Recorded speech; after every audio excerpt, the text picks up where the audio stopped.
Tooth wear is a massive problem in the UK, and it can, start at the early teenage years or exacerbate itself later on in life.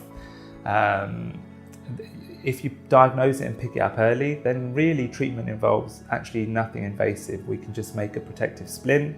If it's worn and maintained, then you're pretty set. However, if you pick it up in your 30s, 40s, 50s, it can vary from mild to severe wear. And that can be treated either with some white filling build-ups, just to restore the tissue that's been lost.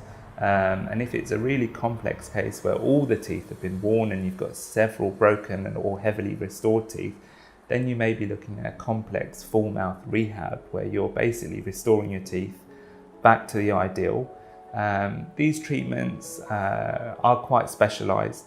You'd need to see a dentist who's got additional training and experience in this level of dentistry. But we'd be more than happy to see anyone if you do suffer from those problems and try and find a solution that suits your needs.